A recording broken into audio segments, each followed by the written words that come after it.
Okay, good evening, everyone. Good evening, Miss. All righty, just making sure that you're hearing me, all right? I'm gonna go ahead and get started now, and hopefully the remaining persons will get an opportunity to join us.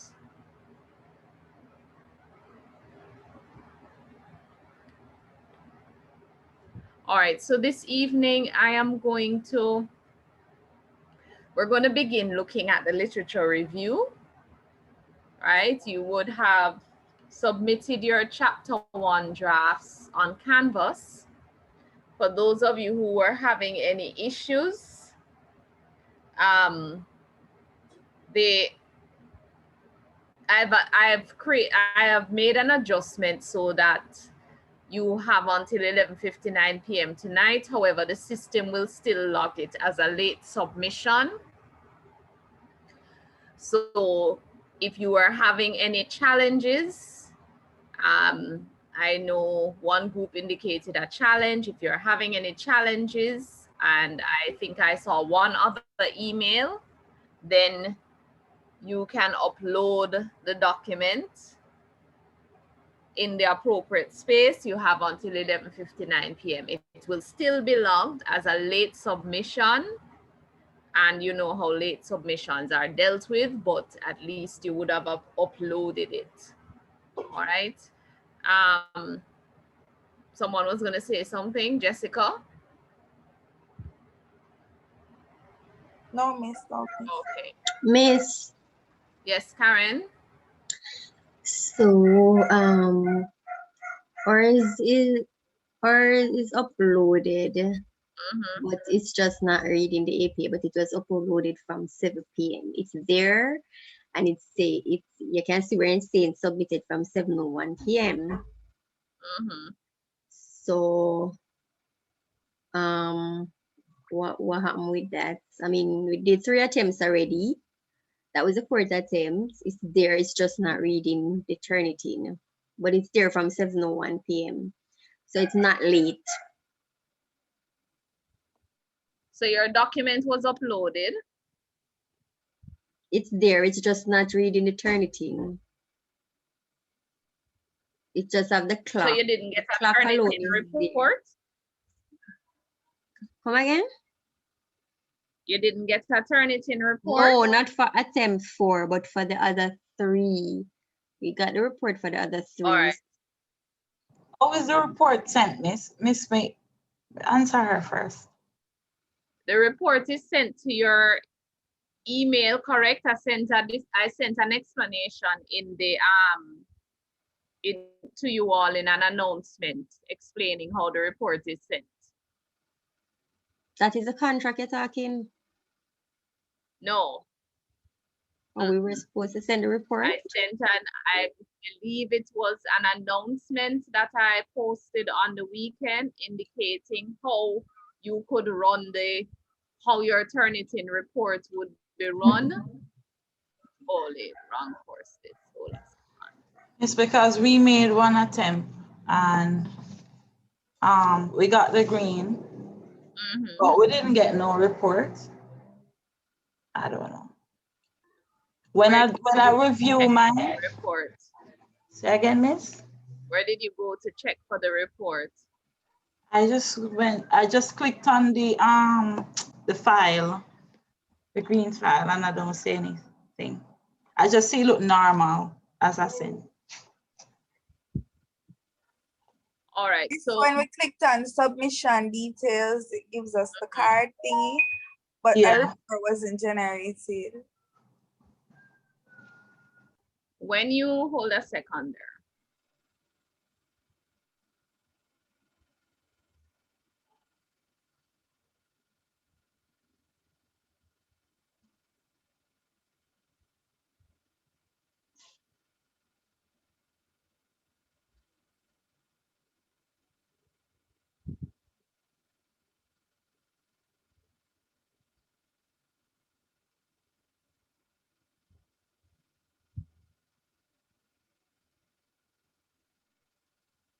checking something.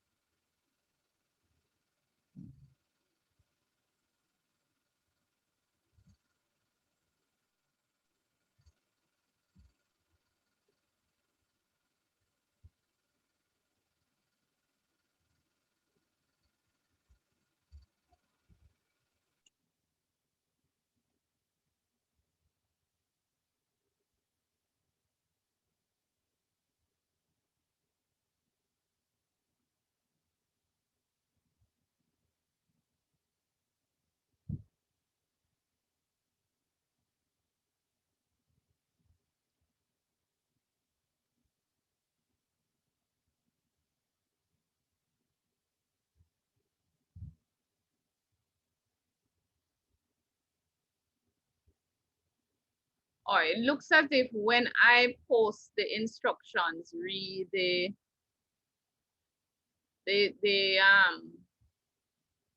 Turnitin. Trying to remember where exactly I put it, but it looks as if it did not upload to the sites, because what I did based on a question I got was to send instructions on how to access the similarity report. So for instance, I said you go to assignment, you click on submission details to see your submission, and then you look for the comment box and click on it to go to the Turnitin report. Anybody did that? Miss, I got the Turnitin report, you know. I got it for attempt. I got it for the 3 attempts, the 3 first attempts, but not for the 4th one, as I was waiting, and I could resubmit again because that was the 4th attempt. So okay, but I see where you told me that what even your 3rd attempt was within the right, yes, acceptable range. Miss, I got mine. How did you get it? Miss, I followed the instructions. I even downloaded it just in case. Which instructions? Go to submission, go to assignments. Where you got that? Submission details. It's in my inbox. Oh, so you got it in an email? Yeah. Okay. On the Miss, 27th. I didn't get mine in an email. I don't know because I sent it to everybody. See, Sarah, just find it. I sent it on the 27th at 7:09 p.m. It's in an email that was sent to everybody. The message, because I know I sent it. I'm not losing my mind. The caption of the email was Turnitin and assignment submissions. And I sent you the instruction. Miss, I didn't get it in my email because I'm assuming they only send the email for the last attempt, and as I say, attempt 4 is still reading. Yeah, but I downloaded the one for attempt 3, so I have that. That is fine because it was still within the acceptable range. So for the rest of you, in terms of how to access your Turnitin reports, check your Canvas email. I don't know if your Canvas emails go to your school emails, but I assume they do, right? And you'll see the instructions moving forward for how to check the Turnitin reports. And it would follow the same thing for any assignment you're submitting, right? You would, for any assignment, once the lecturer has built it in, you are going to get that option where you can check your assignment through Turnitin, and it will send the notification to you, the report, and that even sent a picture of what you should see in the email as well, where it shows you that green and blue are the acceptable ranges, and if you get any colors outside of that on your report, then it means that it's outside of the percentage that's acceptable. Miss. Paula submitted ours, Miss. But we got a report. We got a report. And it said 10%, but it was still in red. Are you sure about that? 10% similarity. should not be in red. It read the cover Yes, page, the yes, running it head, was running. headings. It was I don't highlighted. understand. It shouldn't read. The thing was set to, and I think instructions were there as well in the assignment page in terms of what to ignore. This is read So it. if It you read it. put, for instance, if you put things like your cover page, etc., if those things are included, then it's going to read it. Miss, but even all right, for me, one of my research questions, right? Remember that we as a group came up with our research questions. Right. Apparently, a part of my research question is in another person's paper, so it actually read that as plagiarism. That's fine.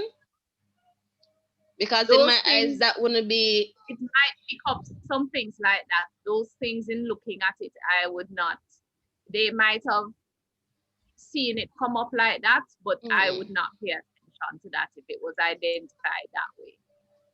Okay. So I would know not to pay attention to that. I have quite a few things like that. Miss, so we shouldn't have. So we have to pull down ours and fix it because it read the cover page, the running head. So we the shouldn't have heading. uploaded the cover page with it.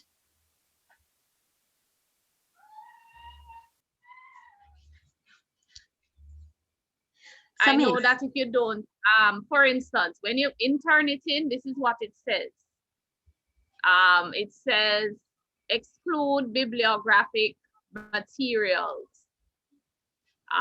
in the similarity report. So it doesn't take into consideration your reference page in running the similarity report, but it will run it against a student repository, website content, and periodicals, journals, and publications. So typically, sometimes you don't include like your cover page, although I don't see why it would pick up your cover page, but I will check on that anyway. But as I said, I am not paying any attention to things like your cover page, etc., if that was the case. Miss, can I ask a question? All right, Miss. We included an article. We quoted an article in our research paper, and we quoted it correctly from how you instructed us to do it, Miss. But yet when we sent it to Turnitin, it still highlighted the article red, which we don't understand because we mentioned it. We made sure that we stated where it was from and did all the correct stuff. So why was it that? Is it a direct quotation? Yes, Miss. And you highlighted it as a direct quotation? Yes, Miss. All right. So remember that I told you that it is going to pick up direct quotes. And that's why you try to minimize your direct quotes. So it will pick up the direct quotes because it has to. That's the point of Turnitin. And that's the reason you don't want to use many direct quotes, because it's going to contribute to your similarity percentage. So you want to summarize, you want to paraphrase as much as possible, because it is going to pick up the direct quotes. Okay, so so for next time, even though you cite correctly, it is still going to. So for next time, try our best to paraphrase it as much as possible. And summarize and reduce second question. Direct quotes. Second question. What was I going to ask? It slipped me. All right, Miss. When it comes back to me, I'll ask you. But yeah, okay, that's it. Thank you. All right. So this was a good experience for you all in your first submission, so that you recognize, especially in using Turnitin, so that you recognize what the system will pick up and how much of your paper you really, even if you are citing other sources, how much of your paper you want to incorporate direct quotes in, as opposed to summarizing or paraphrasing the content. All right. So this evening, I want us to begin looking at the literature review. And I will tell you. It's Chanel again. The question came back to me. May I ask it now? All right. Sorry for continue. Miss, you see with the whole Turnitin program. So is it a Process. case where every time we submit an assignment, Mhm. we have a limited amount of times that we can use Turnitin before we actually submit it? Because you said we only got 3 chances, but I thought in my head Turnitin was like a program where you could use it multiple times to ensure that you can Just like exam minimize the amount period. of plagiarism as possible. So is it a case where we're just going to always have 3 chances? No, We the won't have lecturer any sets more? the number of attempts. So your lecturer can determine how many attempts you would have Okay. in running it through Turnitin when they set up the assignment. Okay, miss. Thank you. All right. Okay. Miss, isn't the isn't the submission just one thing? You said Turnitin is built in, because that's the only submission I did know. I am not aware of another submission after Turnitin. You could have submitted the assignment to Turnitin. You had up to 4 tries to do that. No, I did that. I clicked the submission and the assignment page, but I am not sure if what you're saying now is that we should get after we get the Turnitin report, we submit it, do a final submission. I am not sure what you're saying, because I just submit it. I will check after class, Karen, because I'm not sure I'm understanding what you're asking. So I'll Yes, have a please few minutes at do. the end, and then you all at the end of class this evening, and then anybody that's having issues can clarify then. Okay? Okay, because I'm worried about the late thing, because I should not be late, because I've been submitting from before 7 o'clock yesterday. All right, I will check. And that's good you were submitting before 7 o'clock, because what I noticed that persons are waiting until the last minute, because you get till 11:59 p.m. Anything can happen with technology. Please Right. try from, even if it's an hour or two before the deadline, to be uploading your papers, right? All right, so we're going into lit review. That's the content we're covering this evening, right? And the lit review is probably going to be the most comprehensive chapter you're going to write. The lit review is where you're going to prove that you're doing that you are doing reading on your topic and that you're really looking into your area of study. So it is very important, and you would have started doing literature review, as the name implies, in even determining your topic. You should have anyway, in even determining your area of interest.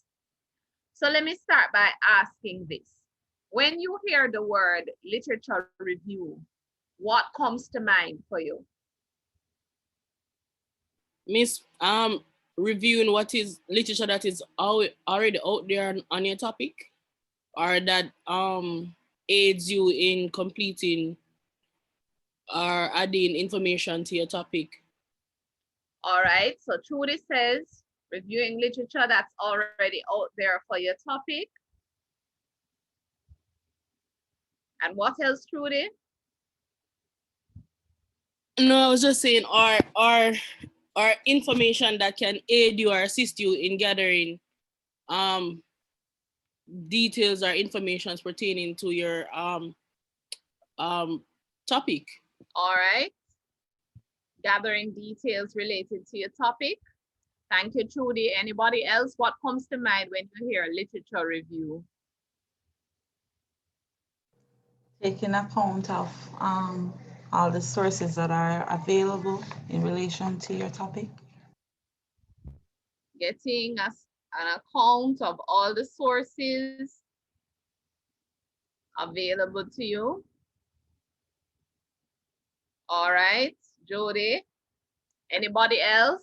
Literature review, what comes to mind? What do you think when you hear literature review? What do you think it involves? Curtis?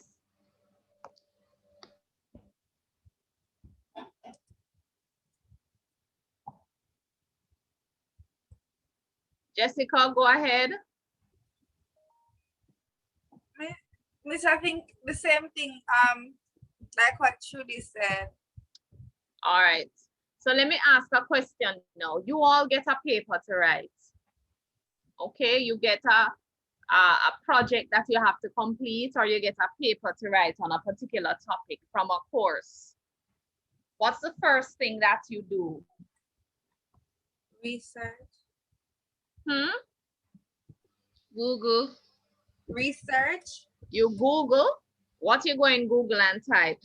Give me a, so for instance, you get a paper on let me see now, performance management and its role in the 21st century. What do you do? What do you go to Google and do? I usually Google that same topic and see what pops up first, and then I go in depth.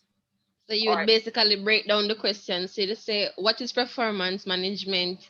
If it's focusing more on benefits, new trends, things like that, that would really play a key role in how you write your paper. So I Google what is there, Miss, and then sometimes I take it over to Google Scholar to see what has been written about it and stuff like that.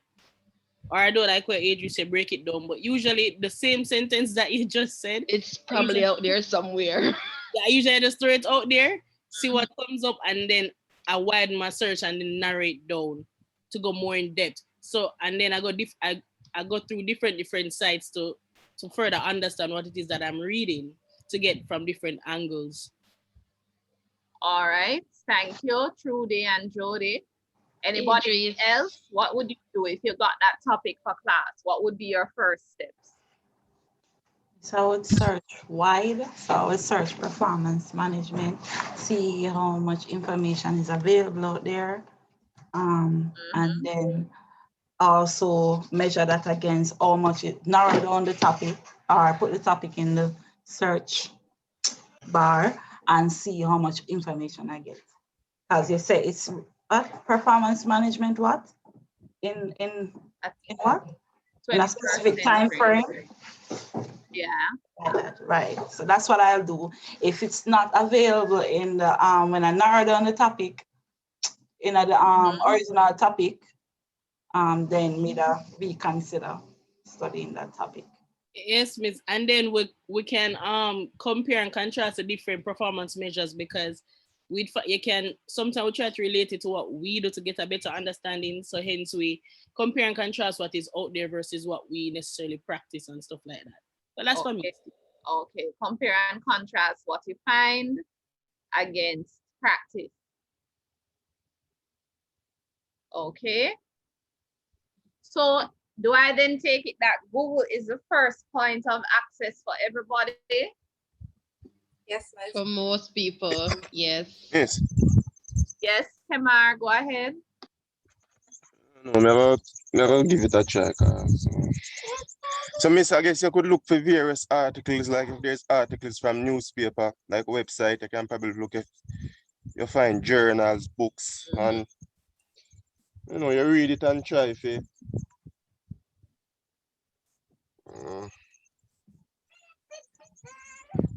All right, so that is and try to go ahead.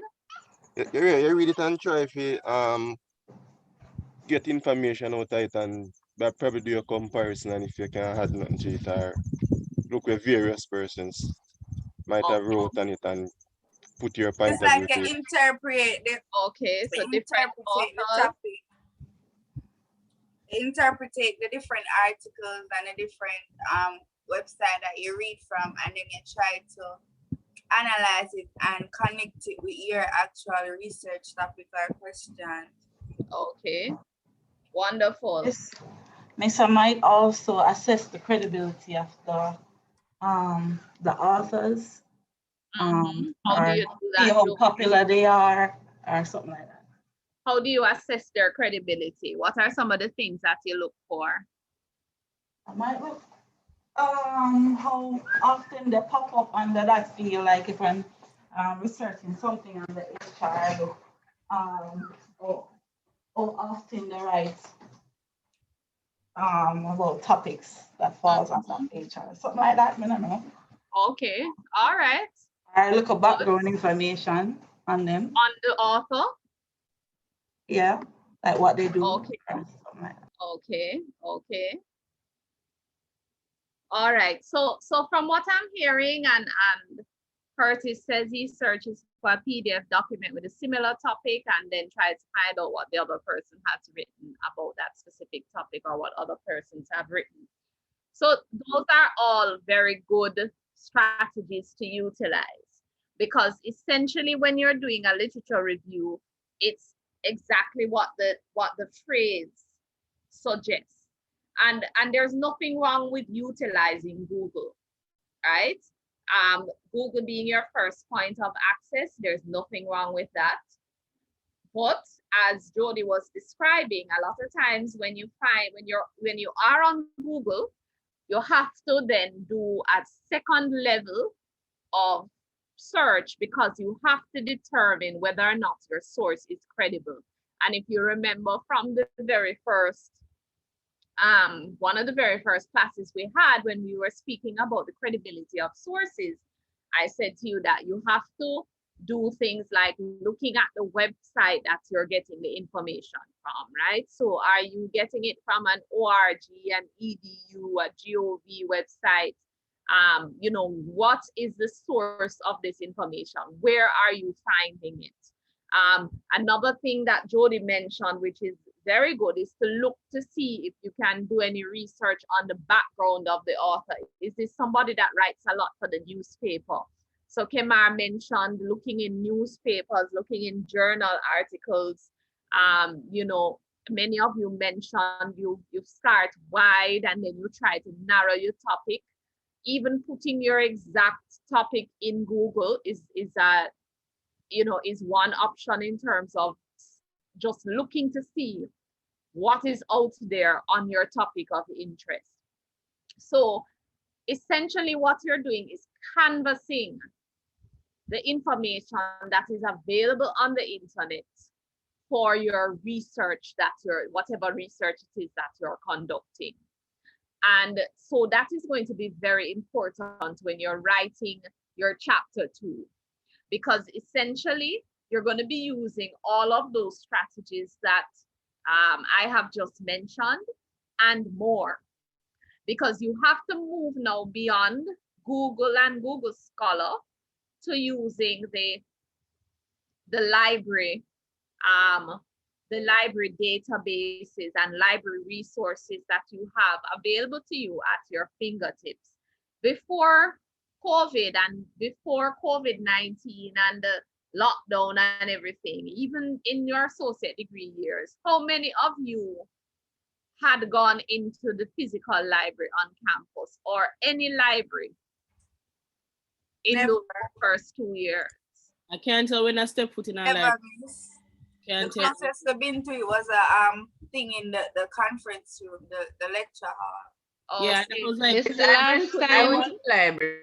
I went to the library was when I was taking the ID picture. I think yeah, that that's was when I went there. yeah, I that's went- been a I went while. on Like research, miss. that's been a hot Imagine, minute. and you all finished that associate degree and never stepped foot in the Yes, library. No. Let's ask this question. Yes, How many of you use the online library? so I didn't even know the online library existed until you had the lady come talk to me. Okay. Miss, honestly, all right, for the online library, it's not that I wouldn't use it, but I guess I didn't really know how to navigate it, because even things like RefWorks, Mrs. Site me use, because I know nothing about RefWorks. So I could have been saving some time. Yeah, I never know no more works either, miss. You open our eyes.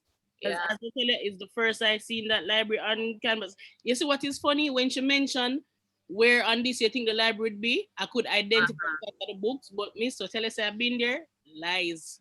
And I went through all of And You you guys never still don't even know how to navigate the library online, because I guess the day when the librarian came, I wasn't feeling well, so I was down and out. I didn't learn much Well, that day. she can visit us again before your literature review is due to just give a very brief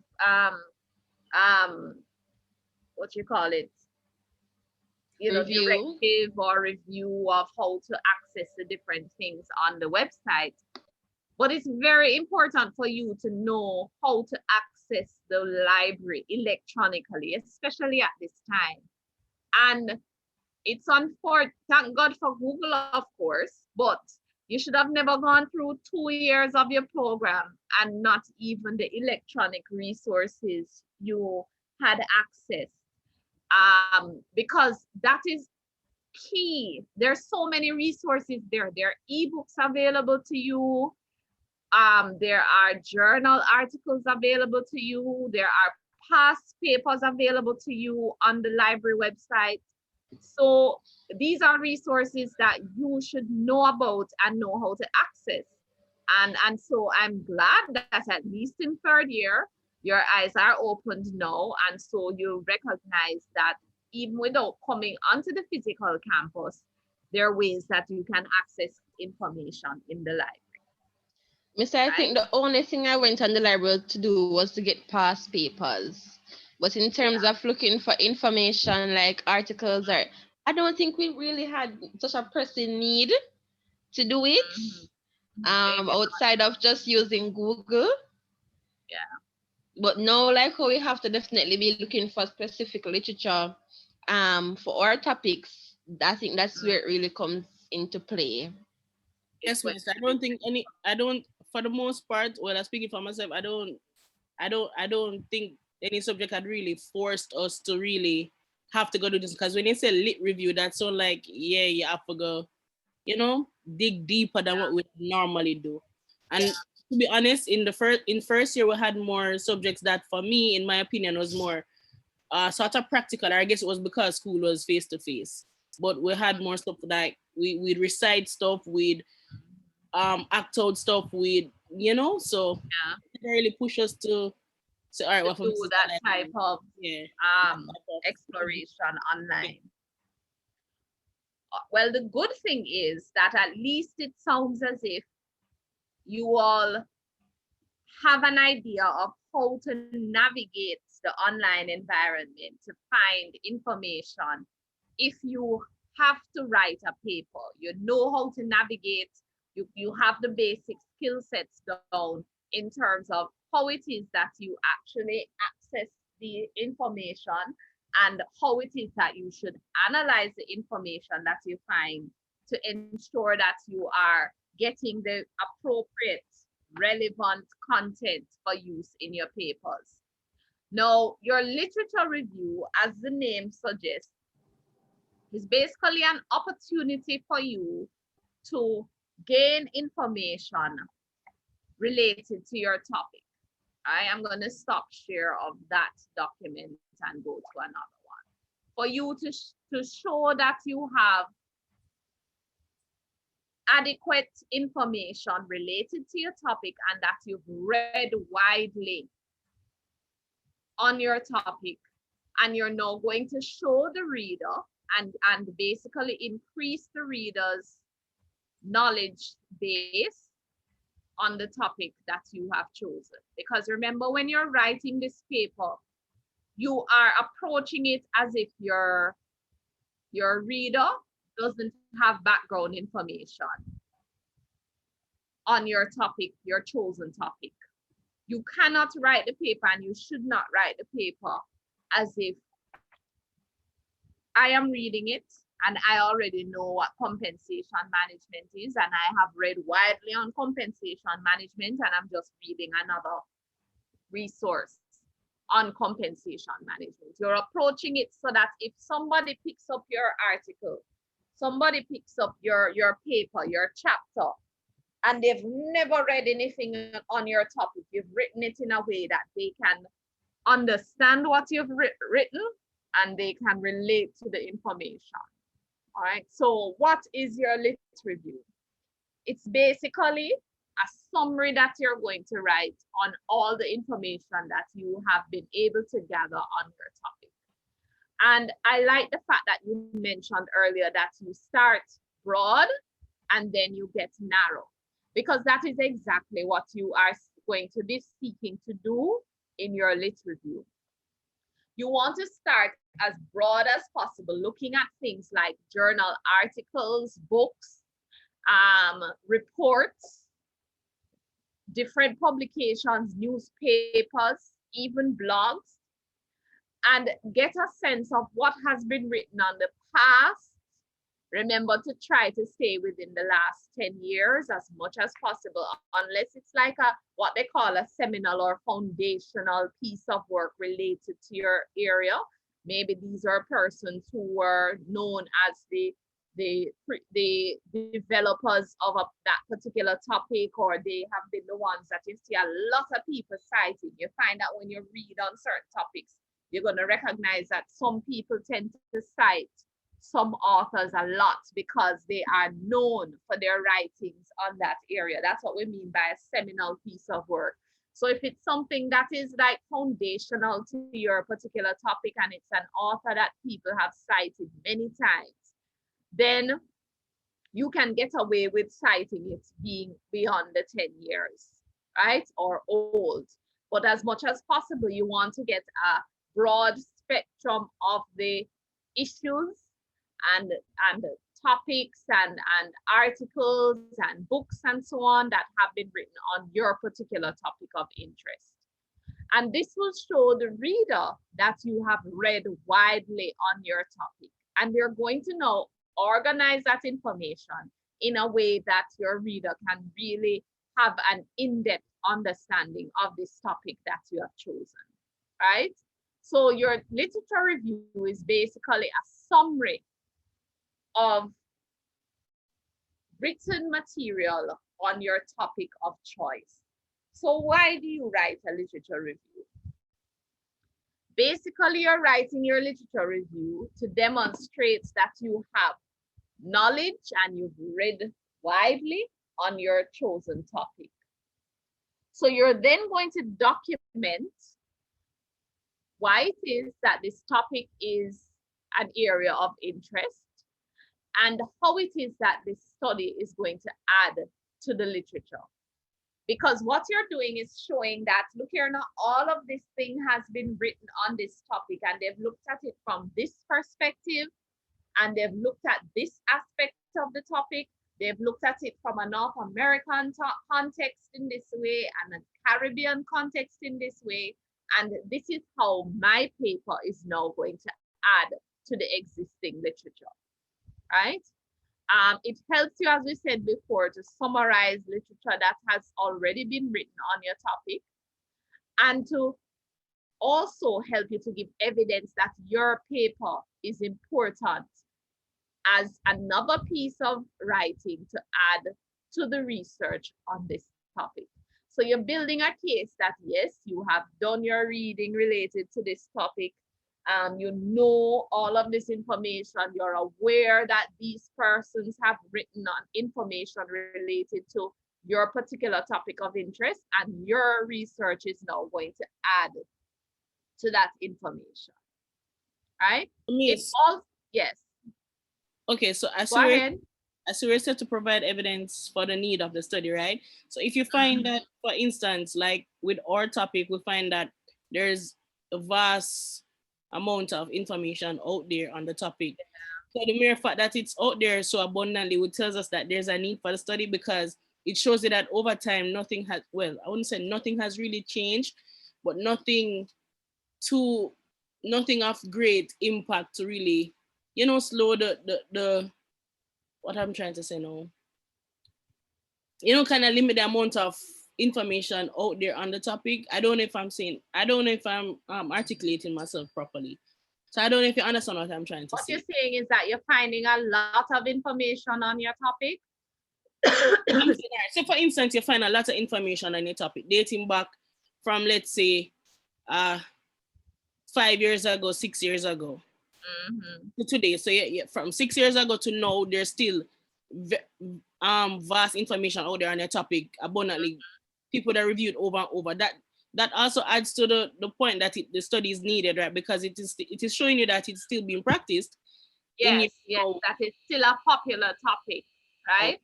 But you can also build a case that, you know, when you're looking for areas, your broad topic may be something that is popular in terms of the research.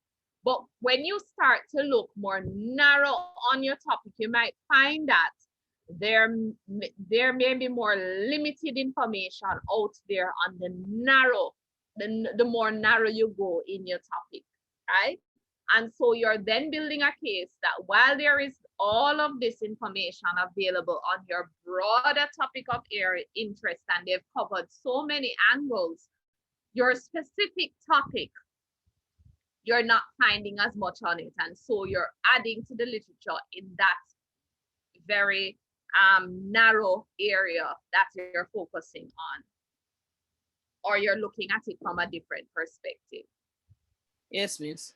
All right. Miss, in this case, if you say there's already, let's say there's already existing information out there to your narrow topic, right? And so you basically say the purpose of your, because people that say, well, you need to write on it so much article out there, you don't want to be, you know, another statistics would say you just add to what is there. So it's basically saying you're strengthening what is there to further combat whatever the issue is that you're trying to fight. You're right? adding to the literature, yes. So you can simply, basically, if that is the case, what you're doing is adding to the literature that already exists on your area, but you're looking at it from the perspective of whatever it is you're doing, right? Because okay. I doubt you're going to find a paper that is identical to what you're doing. So you have to distinguish how yours is different. Yes, Miss. All right. And if you're not finding yet how yours is different, we have to find ways to distinguish yours a little later on. That might come in chapter 3.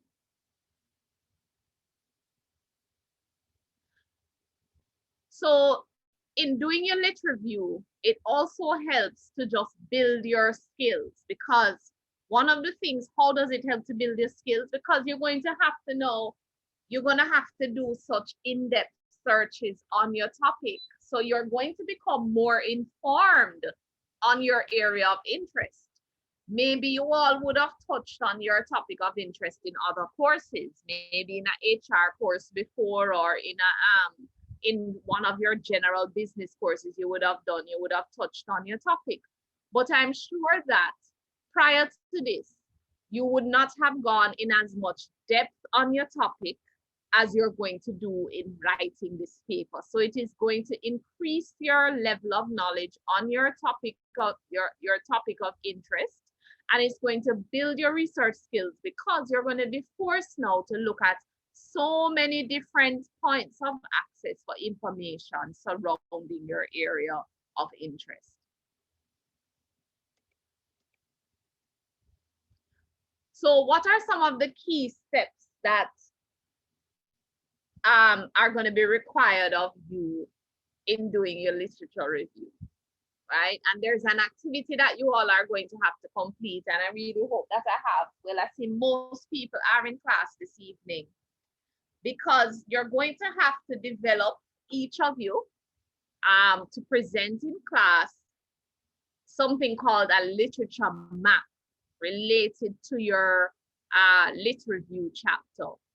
Right? And it's going to be very important that you start to, I hope you all have started to use RefWorks to distinguish the different sources that you're finding related to your topic already. So within RefWorks, you should have created folders. So say, for instance, you've done searches on talent management, because talent management is your area of focus. Remember when I was talking to you a couple classes ago about how to do searches in the databases, right? And how to combine words so that you can do searches online. What I would want you to, and I hope you've already started to do this, is that when you find information related to a particular aspect of your topic, you create a folder in RefWorks and you save all of those sources to that folder. So if, say, for instance, you're looking at talent management and its impact on the recruitment of employees within the Ministry of Education, You can start by looking broadly at talent management, and you create a folder for resources on talent management. Then you can look for talent management and recruitment, and you create a folder for all the sources you're finding on talent management and recruitment, and you save them there. Then you might want to look for talent management and Caribbean, and you create a folder and you ensure that all the resources related to talent management and the Caribbean are there, because you have to start to organize your resources into folders so that when you're ready to look at your resources within those particular categories, you can find them readily and they're there at your fingertips. So if you have not been doing that, using RefWorks in that way, it is time to start doing so now. All right. Give me a reaction to show how many of you have started using RefWorks to save your resources. Either tick a yes or no, or raise hands, something. Give me a reaction in the participants listing to indicate if you've started using RefWorks to catalog your things that you're finding. All right, I see Trudy's hand raised. Only Trudy is using. Miss, I tried, but I'm lost. I can't navigate RefWorks at all, Miss. I don't know what to do. And that's probably because you missed that session with the librarian, Sharon. Jodianne? Miss, I wasn't well that day, so I'm lost. So it's just Jody and Trudy that are using RefWorks? No, Miss, my group, as well as Jessica and Chanel, because remember you would have said to us that we needed to create our RefWork and start doing there. So that's where we really started getting our information from and sharing it there, because you can share a folder between you and other persons. So that's what we used to share between us within the group. So it's not just me, it's me, Chanel, and Jessica. Okay, all right. Miss, for me, with the information that I'm finding, most of it is from like Google Scholar and stuff like that. And in terms of importing the information to RefWorks, I'm still not able to do that. So what I end up doing is just having a Word document with my references. All right, guess what I'm gonna do? I'm gonna ask Ms. Morrison to come back and show you how to put that information in when you find it outside of the databases, how to get that into RefWorks, because I know you can enter it manually. Like you can do the option of putting the information related to that resource manually in RefWorks, because I have done that. But there also should be a shortcut way to get it from those points like Google Scholar into RefWorks as well. So I'm going to ask her to come perhaps in the next class, because it's going to be important that before you do the literature map, that you can actually you can do that. I want you all to be able to show me how you've organized your information in RefWorks. It's normally well in RefWorks, from what I've looked at on their YouTube page, there's a tool in RefWorks that you can put on your Chrome, like a Chrome extension, and it would just take the information. If you click on it, it would take information from that site and import it into RefWorks. But on the RefWorks that we are using, it says that you need a subscription to do that. But I'm saying we do have a subscription, so maybe there is like a step that she needs to show us for us to be able to do that. Okay, miss. So I'm going to ask her about that. All right. So one of the things in searching for your information is that you have to look at the key terms, and you have to search by key terms in doing your literature search, right? So all of you would have had, remember when you did chapter 1, you identified key terms in your literature, in your topic, okay? And I'm assuming that in doing the searches for your particular paper, you would have used those key terms to search for information related to your topic. Another thing that I said to you is that you must also use synonyms. So yes, you have your key terms, but in searching for information on your topic, search by synonyms of your key terms as well. And synonyms are easy to find. All you have to do is go to synonyms.com or in Google, look for synonym of whatever the word is. And you'll also find your synonyms for your key terms there. Another thing that you must do is to, when you found resources online, if it's a journal article you're using, you'll find that they literally put key terms in the journal article or in the database. You can look by those key terms as well, and it will help you to look for other terms that are related to your literature review. So it's very important that you look up and search for your literature or search for your topic using key terms related to your particular topic. All right. That's going to be very important for you to search and find information for your lit review.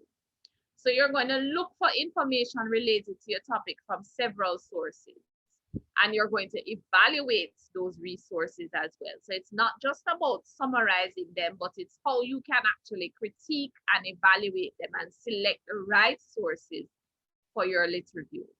And then you're going to have to organize the literature that you found and develop what we call a literature map, which is like a visual map showing different things related or different resources related to your particular topic of interest. And then finally, having developed that visual map or that literature map, you're going to now write a review, and your lit review is now a summary of the different literature that you have found on your topic. So how do you go about identifying your key terms? Look for 2 or 3 keywords in your title that really seek to capture the main idea of your study. You can also use your research questions. You can search for information related to your topic based on your research questions, because some of you all of you have a topic, but then you have research questions that get more specific and ask more specific things related to your topic. So you can search for literature based on your research questions as well. So you're going to now also, as I said before, search by keywords related to the information mentioned in the journals or the newspaper or whatever it is that you found. Focus on the keywords used in those as well, and search by synonyms for those keywords. So how are you going to locate literature now? As we've been saying, you're going to look in electronic and you're going to look in hard copy sources. Well, right now, your hard copy access is limited, because although the library is open, right now we're closed, but typically the library is open, but you don't need to go into the physical library. And with everything that's happening with COVID-19, you have so many resources online. I would prefer that you utilize the electronic resources as much as possible. I'm not sure you all can tell me, does the ministry have a library of its own? No, miss. No, miss. Not Okay. anymore. All right, so you don't have a library, but you do have a website that has some reports on it, right? The website has some reports and publications, doesn't it? Miss, they're mostly in relation to the school system and not necessarily about the happenings in the ministry itself. Okay. So like for me, you had asked in the last class, I think it was like in terms of the implementation date of PMAS, if there was anything published. No, there was nothing officially published, but I did some digging and found a brochure. So that's what I had to use as my reference for that. Okay. What about like other government ministries? Do you find that you can find information on their websites?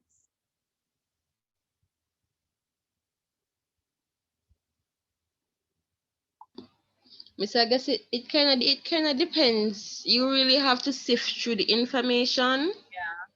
Because what you find is that for a lot of the things, they look at it as projects, but the projects are combined. So you might find something. For me, I found something on performance management. It's a framework, but in the framework, it's not directly speaking to the implementation of this PMAS system, but performance management in government in general. So I would definitely have to read through and try to pinpoint some of the areas that I find applicable to me. Okay. All right. So depending on the topic you have, you might really need to get creative about where it is you're getting your information. And for some of you, you might actually have to speak to representatives in different areas of the ministry to ask them how you could find information related to, say, for instance, I know there are two groups that are looking at PMAS from different perspectives. So you might need to speak to representatives to see if there's any written information available that you could access on that specific system as well. So you have to be quite creative in terms of looking for the resources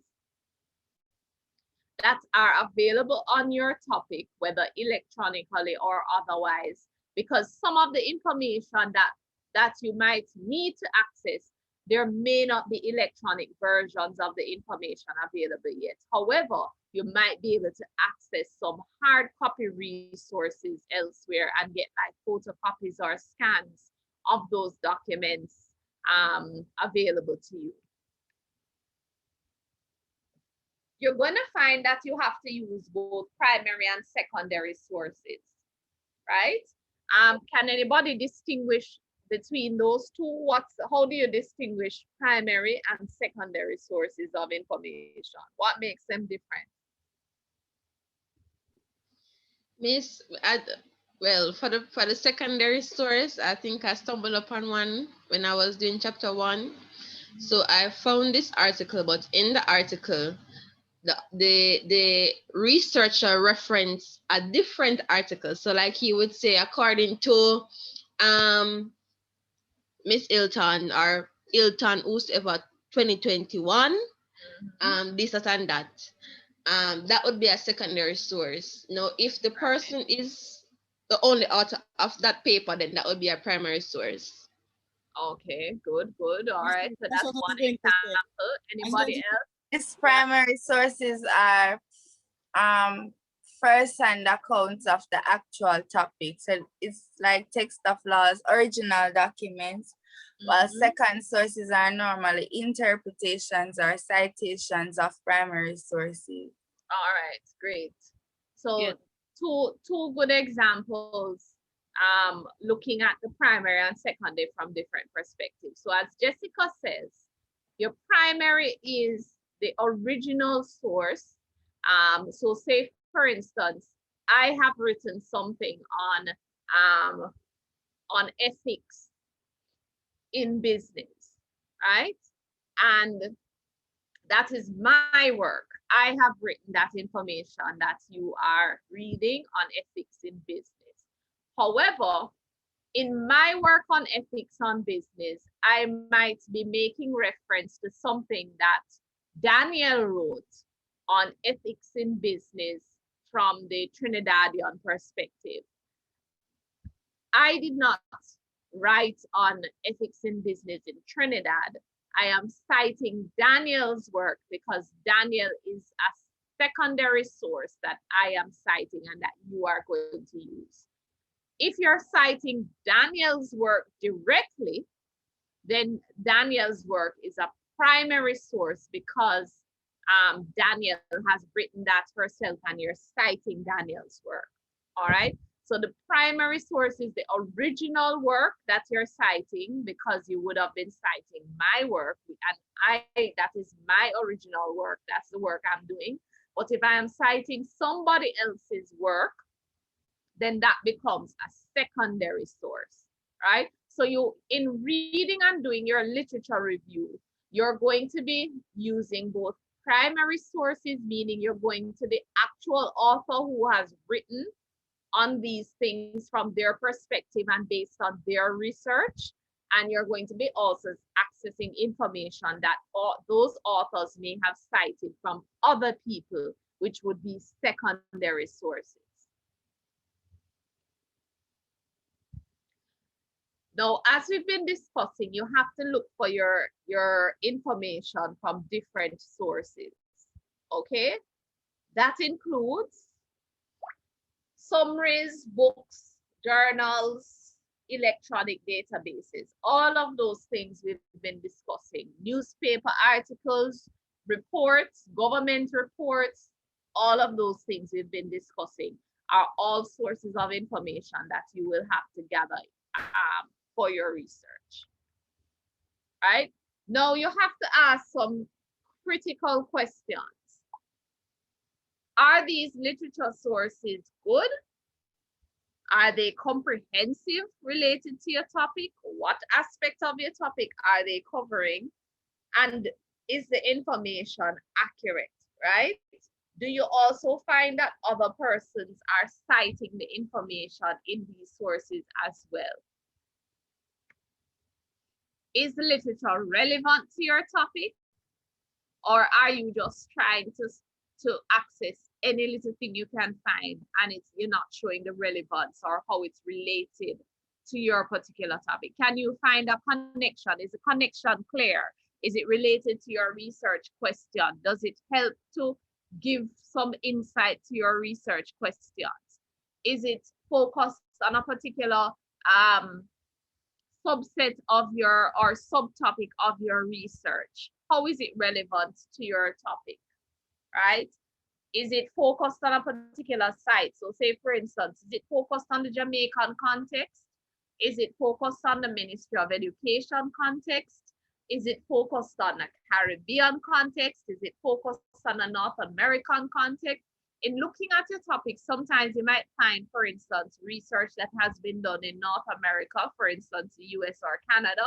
And you can also find information related to your topic sometimes and it's done in, for instance, Asia, or it's done in India, all right? Or it's done in Australia. So you're looking at your research and you might find that there is information that's done in different sites, different locations, and it might very well be relevant to your literature. And what you might have to do is to now compare and contrast the findings as they've been looked at from different sites. Is it focused on different individuals? So for instance, you might find information related to your topic and maybe the researcher looked at it and it's around the management's view on your topic. You look in another area, you might find that your research was done from the perspective of the employees, right? You could also look in your research and you might find that it was done from the perspective of the public, right? Or from the perspective of government. So in critically evaluating and organizing your literature, you're going to find that you can look at your literature from different perspectives and look at your topic from different perspectives. You also, as I said before, you can look for information related to your research questions. And there may be other people who have done research related to your research questions as well. And it's good that you can. Are you able to access information? Is the literature available to you? Right? Is it literature or information? Is it in a place where you can readily find it? So how are you then going to organize your literature? Well, obviously photocopying is an option. You can download these resources when you find them, right? Sometimes, depending on how you find them, you might need to copy and paste it to a Word document and save it appropriately, right? You're going to use RefWorks to file your documents as well. It's going to be important that you take notes on things that you find, whether it is an article, a newspaper article, a journal article, in a chapter of a book, whatever it is, you're going to have to take notes. And you're going to have to develop what you call abstracts or summaries of the information that you found. A summary, an abstract is basically a summary of whatever the source is and what has been written on it. It's important that you pay attention to whatever the research problem is. What is it that drove this person to write on this particular topic? Did they ask research questions or pose hypotheses? How did they collect the data? And what were the results, right? Those are key things even in writing an abstract or a summary of a source that you found. These are key bits of information for you to take note on. What was the research problem? What were the research questions or hypotheses? How did they collect the data, and from whom did they collect the data, and what were the results?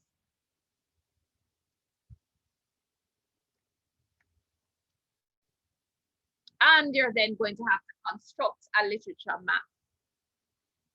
And this is what I was telling you, the activity that you'll have to do.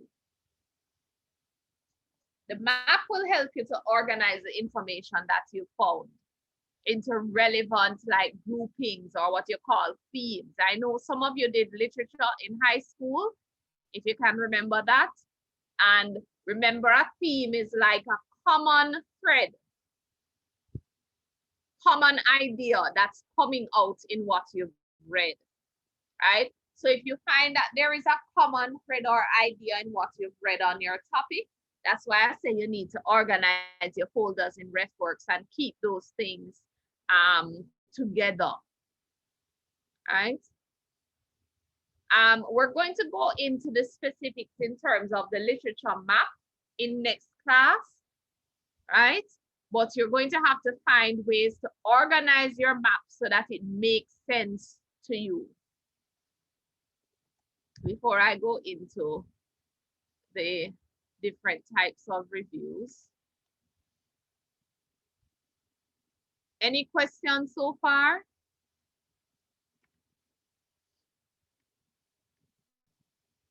No, miss.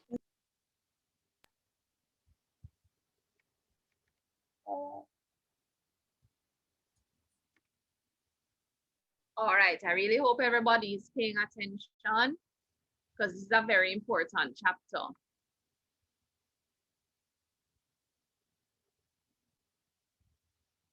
Yes, Trudy, I see your hand. Go ahead. No, miss, that was from before when you said to show. Oh, okay. All right.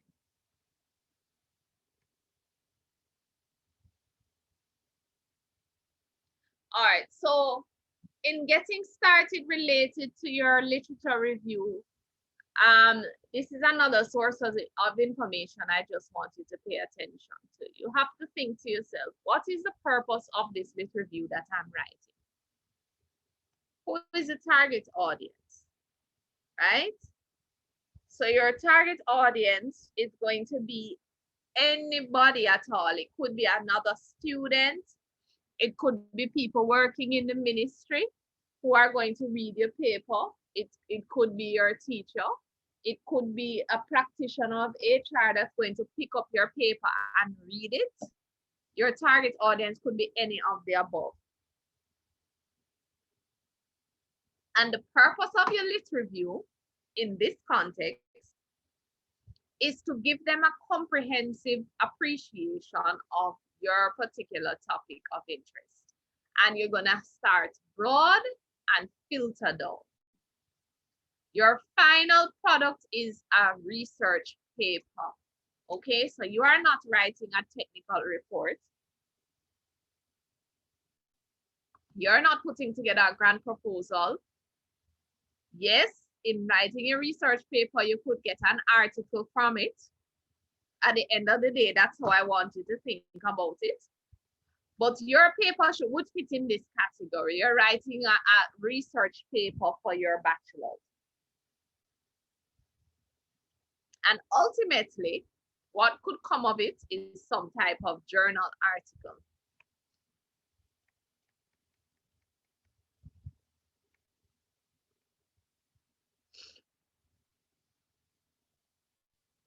This is something we're going to do next class, and I'm going to spend too much time on that this evening.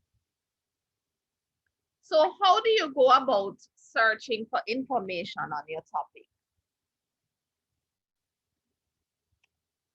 Now, you all would have done communication already.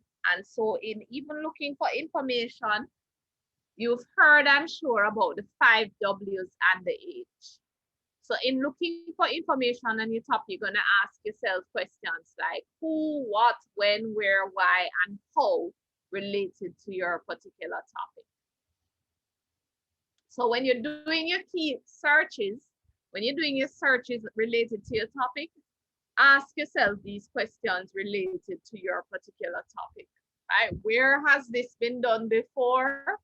When has this topic been analyzed? What about this topic is of interest? Why is it of interest? How is it of interest to different groups, etc.? Now, in one of our previous classes, we also looked at how to do keyword searches. And I think Miss Morrison, the librarian, showed you as well, right? So you do searches that look at, for instance, you're looking at talent management and Jamaica. You can also look for talent management and then you can also put not as a filtering word in there as well, right?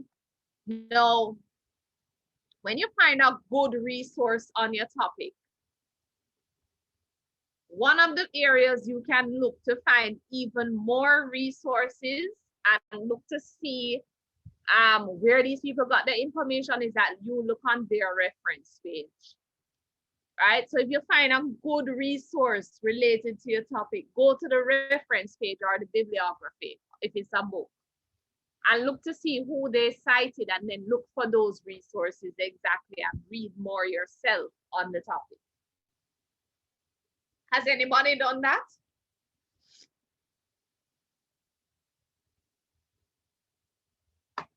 Hello? Yes, miss. Anybody out there? Yes, miss. Okay, so you've gone and looked in the reference page of a resource to find other resources as well. Definitely. And I think, remember in the first class, I said to you, even in Wikipedia, I don't want you to cite Wikipedia itself, but you can sometimes look in the references that Wikipedia has cited and you can find useful information there, right? So there are different databases that you can access. The good old Google Scholar here that you all love so much, right? You can look to Google Scholar for information. You can look at the databases available to you through the school, right? EBSCOhost is one of them. I think we also have Web of Science as well.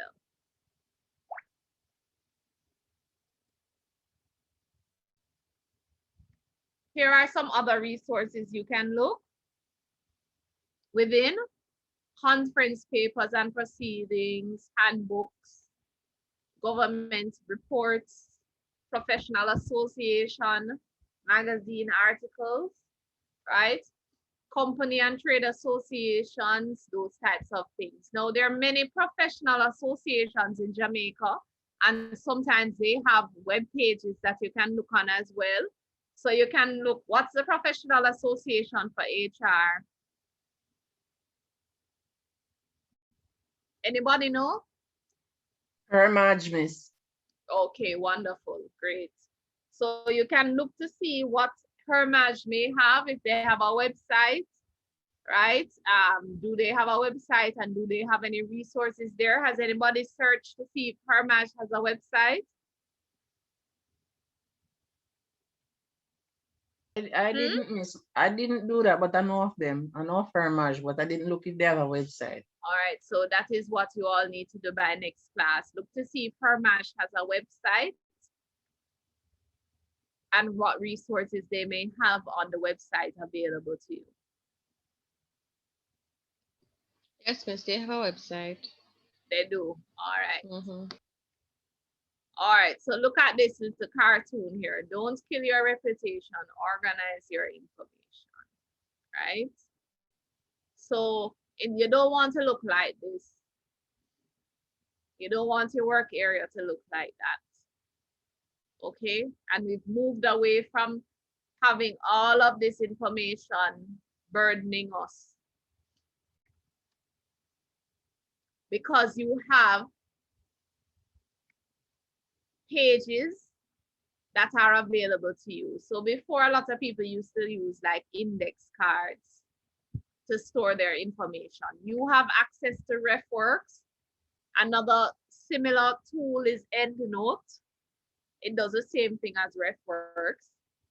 And before we had access to RefWorks, I used to point my students to Zotero. Zotero is free and basically does the same thing as RefWorks and EndNote.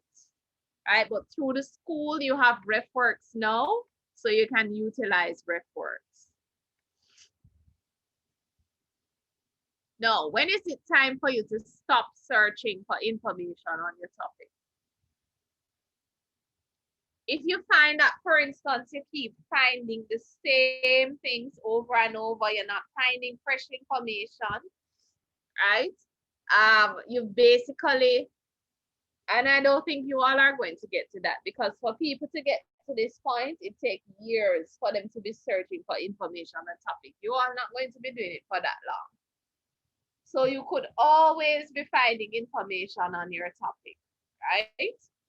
But you don't have limitless time either. So you just have to try and find as much information as you can.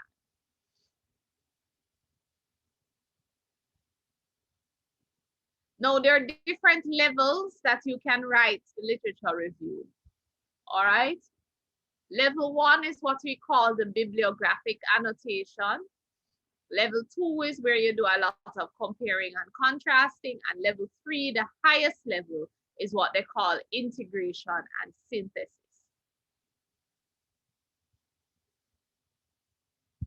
So how do you go about writing or getting information for your lit review? You're going to scan the title, abstract, figures, and tables of what you find. Read the introduction to find out what the author's goals were. Read the methodology section and the results section. Think about whether or not you agree with the results. Do you have further questions? And you can do a thorough read of it as well, of the article. Right? That will help you. Remember when we said a little earlier that you want to be able to write a summary of what you've read?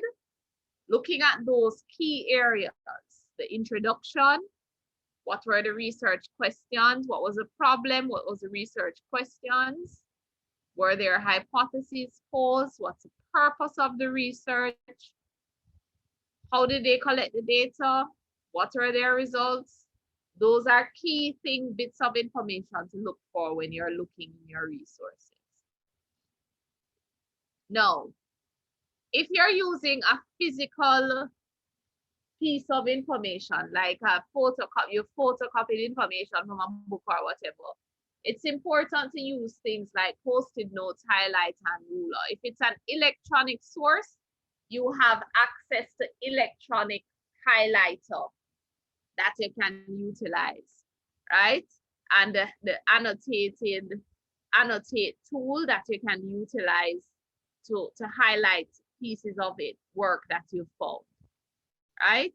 So the point of what you're trying to do is you're trying to catalog information that you find so that you can readily access it. So level 1 is the most basic level for doing a lit review, right? This is where basically you're going to organize the information and describe what different authors have written. Summarize what different authors have written on a particular aspect of your topic.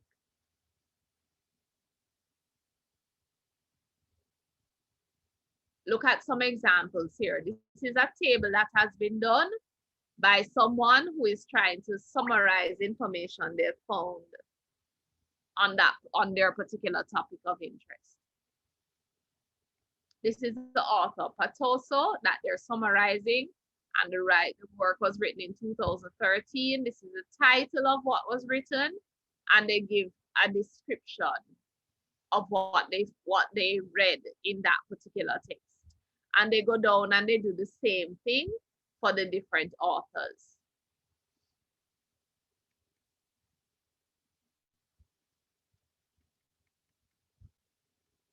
So level 1 is basic because you're looking at basically summarizing what that particular author has written on that topic.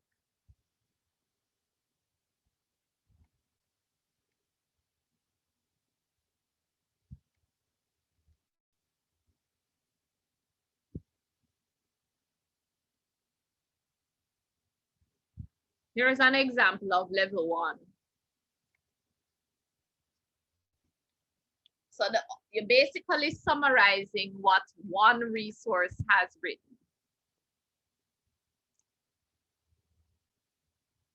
So you summarize the article, Taylor, Powell, and Renner 2013, and they summarize what they read by that one author.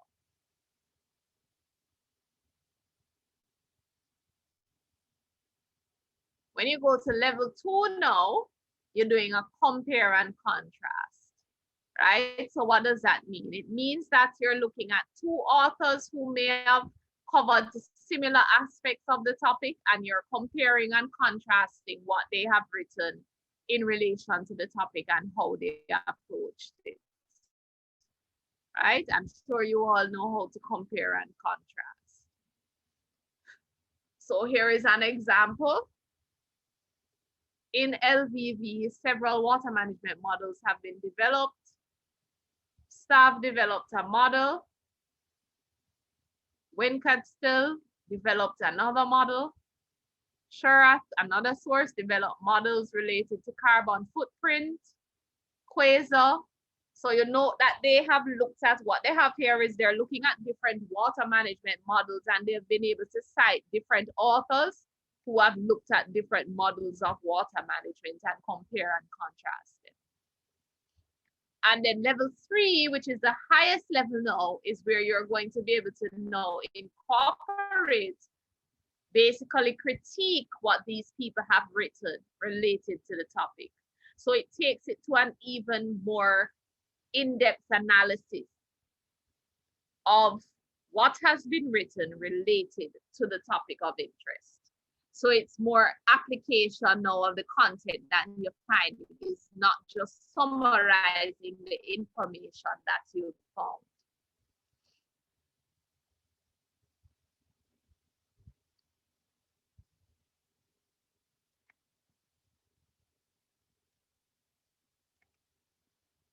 So there are different types of reviews. You have the thematic review, the study by study review, and then you basically have where you have the synthesis now, where you conclude the statement of the review and summarize the major themes. So thematic would be like, for instance, if you're just looking at studies related to a particular aspect of your study. So say, for instance, you're looking at the negative effects of nepotism, and you're then looking at and analyzing and comparing and contrasting the resources that have looked at the negative effects of nepotism, right? Or you can organize it, some literature reviews organize it by looking at different authors' work individually. That's not the type that you'll be doing. You're doing a more thematic review of the literature you find. So you're organizing your literature review into different subtopics and then comparing and contrasting what authors have written related to that subtopic. That's the style that you're going to be using for your lit review.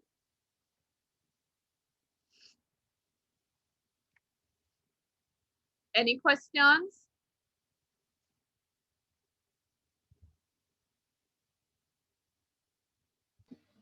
All right, so when you come next class, I want you to start now for next class to search for your literature and organize your content into RefWorks, right? Or have your resources available to you and save them in RefWorks as much as possible into different folders.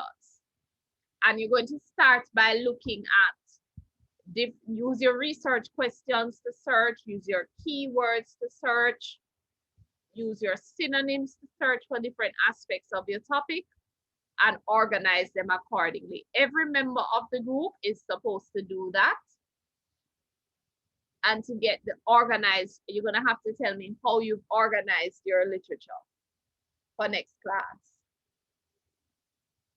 Because we're gonna look at now the creation of your literature maps. Yes, Jessica, you were gonna say something? No, miss. All right. Any questions?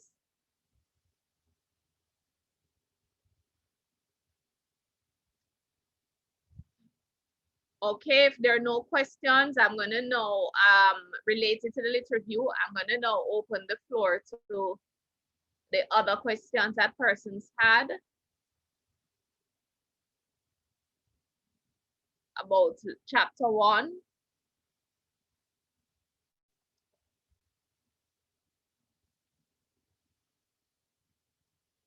Okay, so there were no other questions.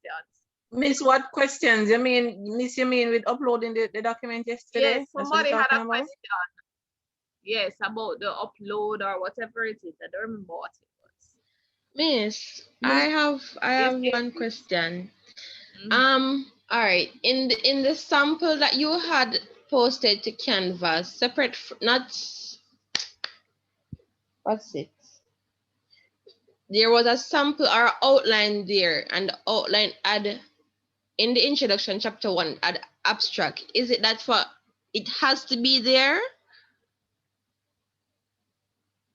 You mean the outline that's in Canvas? Yes, miss. Not the sample that you sent, you know. I saw one there that had abstract. So is the abstract the one? When I look on the headings for chapter 1, I'm not seeing abstract there.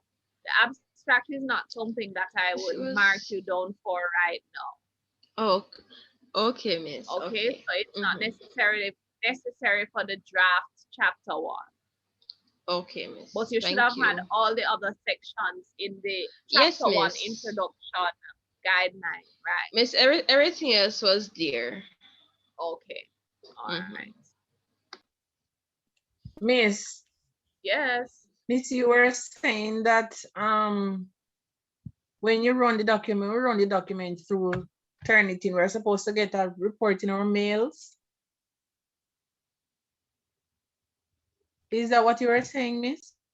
It's not in your mail, Sharon. I think that you click on the comment box and you would see the Turnitin report there.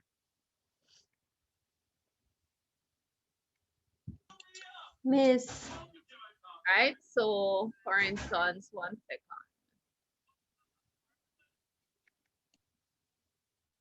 The mail I sent said, go to assignment. Are you seeing my screen? Are you seeing my screen? Yes, miss.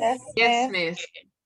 Go to assignment, click on submission details to see their submission, look for the color of comment box and click on it to go to Turnitin report.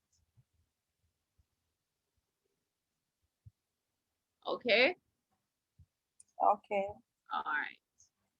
Next question. Miss, I wasn't the person that uploaded our work, but I don't remember she said she saw a color-coded box.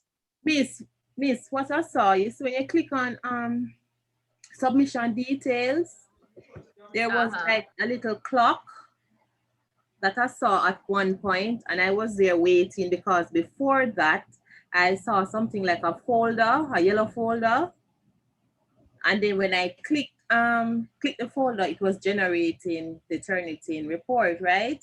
But then after I uploaded it again, I saw a clock, and as I said before, I was there waiting to see if it would change from the clock.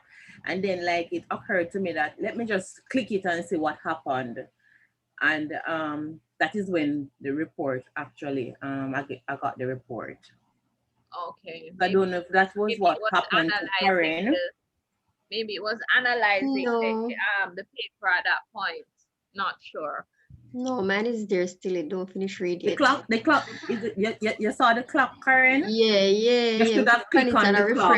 I refresh, I click on the clock, everything is not finished. But Miss, what I want you to go on it and ensure that it's saying submitted on my part. I just want to ensure that it's okay, everything is okay with man, and because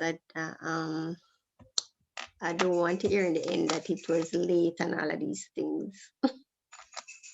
Because it's up, it's there, submitted from 701. But I want you to check it and advise us.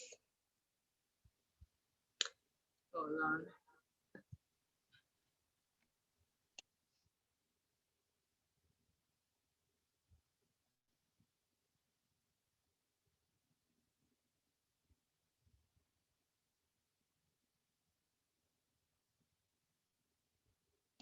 Advise us as if it's a case where we have to use the attempt 3 report or what. I am seeing a submission from Carlene, Kimberly, and Jody. That's group 8. I'm seeing group 9. Or is group 4? And I see the percentage for the Turnitin. So that's Gawain, Leonie, and Shanake. I'm seeing yours. I am seeing for group 1, that's Chanel, Jessica, and Trudy.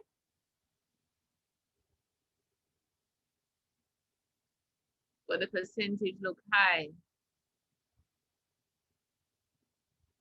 Miss, you're not seeing group 4? Group 1, Chanel, Jessica, and Trudy.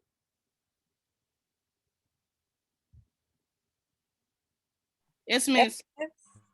You had a high similarity percentage? Yes, Miss, the same thing that Chanel spoke to you about, the article from Gleaner. Oh, okay. Well, let me see. All right, so I see group 1. I see group 2.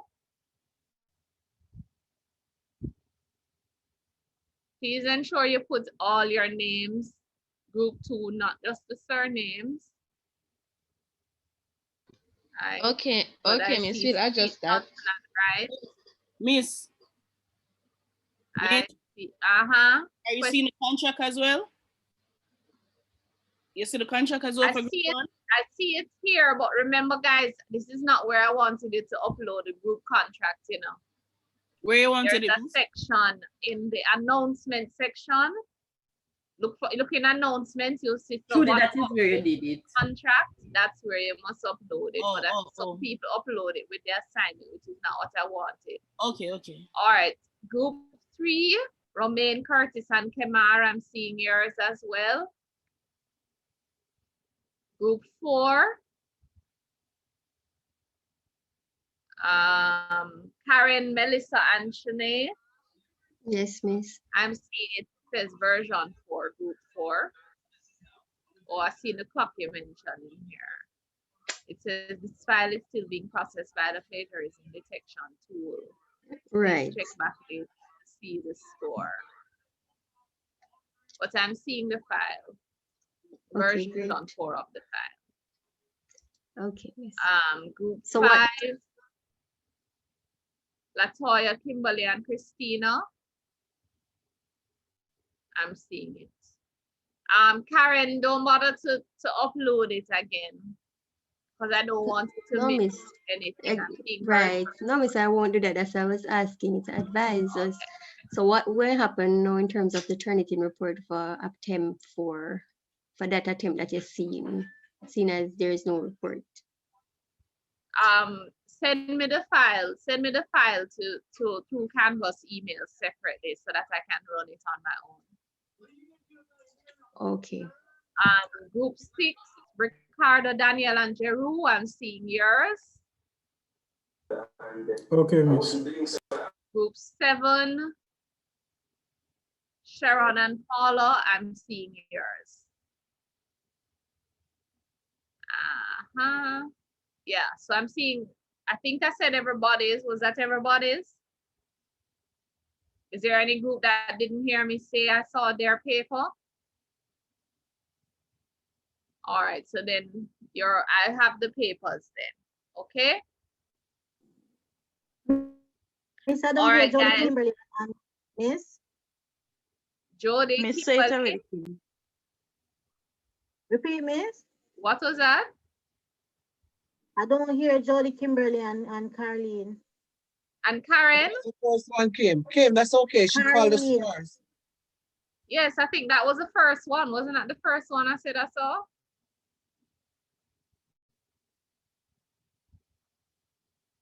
Carlene, Kimberly, and Jody. Yes, that was the first one I Yes, said. miss. It was the first one. That's okay. Right. I did just...